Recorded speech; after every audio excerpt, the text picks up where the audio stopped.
Hey everyone, Tony Winston here for Jazz Piano College, but this is another video that really goes out to any improvising instrument, guitar, sax, trumpet, trombone, whatever.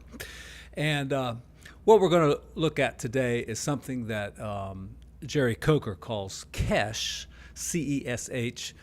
It's a really terrible term, contrapuntal elaboration of static harmony, but you know, forget that term, just look at what's going on here. And I've covered this with harmony before, but I've never covered it with doing bebop lines. So here it is. You know, say you have an A minor chord, all right, and you just move the root down like this. You know, kind of like it does in Stairway to Heaven. Go like that. You come back up if you want. All right. So you're taking a chord.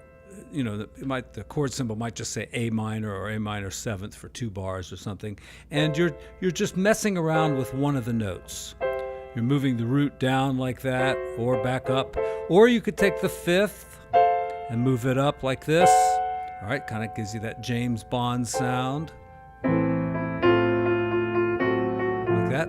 And the examples in the book are mostly on minor chords, so. Stuff like that. You know, say you're going from a G minor 7th to a C 7th. All right, that's a G minor 7th, and this is a C 7th. Piano players will understand this. G minor, C. So there, you know, moving the root down like that. Didn't do it in the left hand, just did it with my line.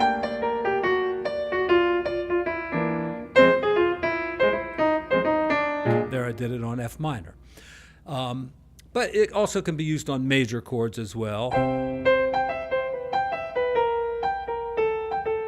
Like that. In fact, there's a really famous song called The Best Is Yet to Come. Out of the tree of life I just picked me a plum, where the melody actually uses that concept. And the other way, of course, is take the 5th and move that around.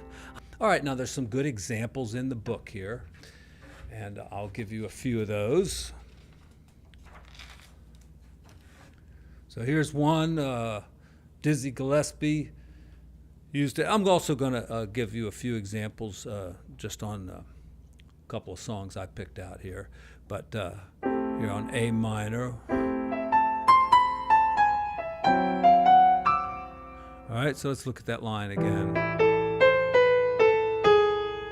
Right, there's that major 7th, then the flat 7th, and then, you know, we're already on to D7 by this time, but, you know, on the A minor chord. All right, here's Tenor Madness, Sonny Rollins, 2, 3, 4.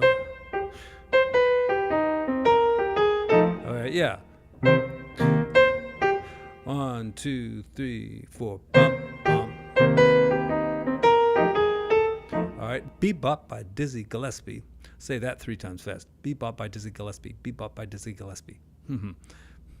1, 2, 3. All right. And the chord symbol's just F here, so 2, 3. All right, a few other examples here. Let's see, Billy's Bounce. Yeah. That's a neat one because there's the major 7th, and then it's the minor 7th there. I say minor 7th, flat 7th. You know, I'm just talking about the interval. All right, Bill Evans. All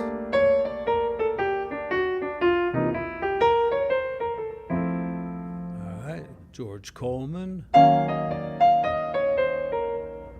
Much going on there. Sonny Stitt. All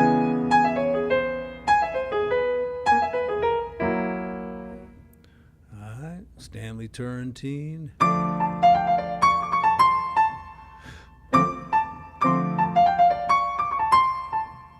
Pretty nice. I don't know. Added a little bit there on my own. Paul Chambers on bass. I'm going to play it up higher. So on C7th, you could think of it as G minor 2. That's this G minor in parentheses here, but So I guess like if you're on a dominant chord like F7, think about the C minor, right? The 2 that would come before the F. So it works pretty good on a dominant chord if you're thinking about the minor chord that might precede that dominant chord. Let's take a G7th. So we'd mess around with D minor. Something like that,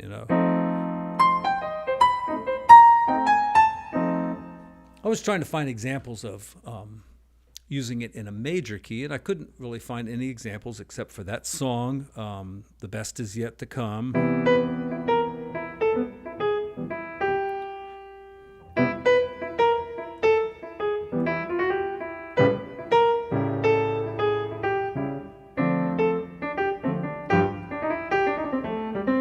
So that's an example in a song. I took the song Bluesette because it has 2 measures of a major chord a lot of times in the song. So it starts off like.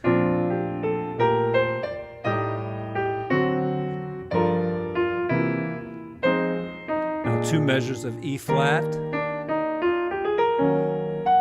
and then 2 of D flat, 2 of C flat,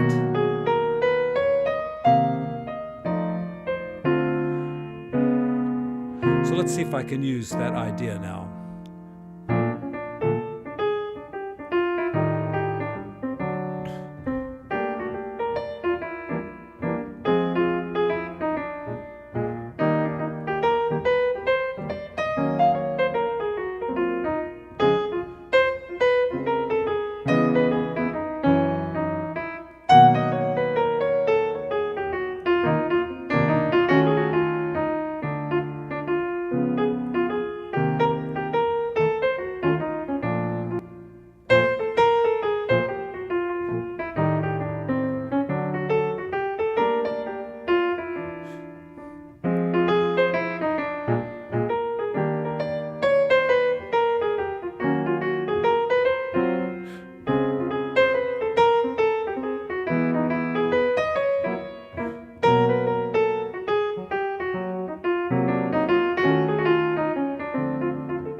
So I was mostly messing around on every major chord with no, no, no, no, no. But let's see if maybe I can mess around on the 5th a little bit too.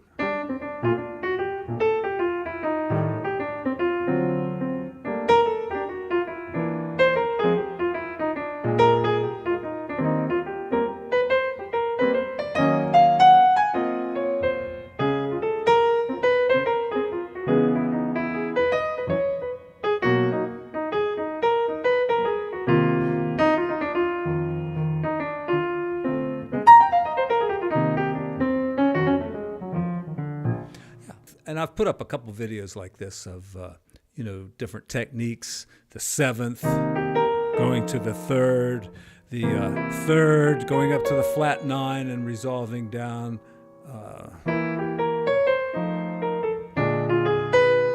Like that, the 3rd to the flat 9 and resolving that way. If you're having a hard time like dealing with what scales goes with what chord and stuff like that, this kind of helps you get away from thinking about that scale approach. You're just thinking about the chord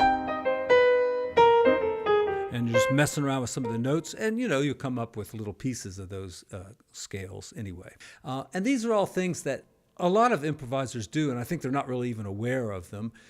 But I think being aware of them, you'll hear them a lot, and you'll notice them a lot more, and realize that a lot of these jazz improvisers, they're all doing the same kind of thing, really. And these are some of the basic ideas that they're using. Once again, thank you all for your well wishes, and I'll see you again real soon.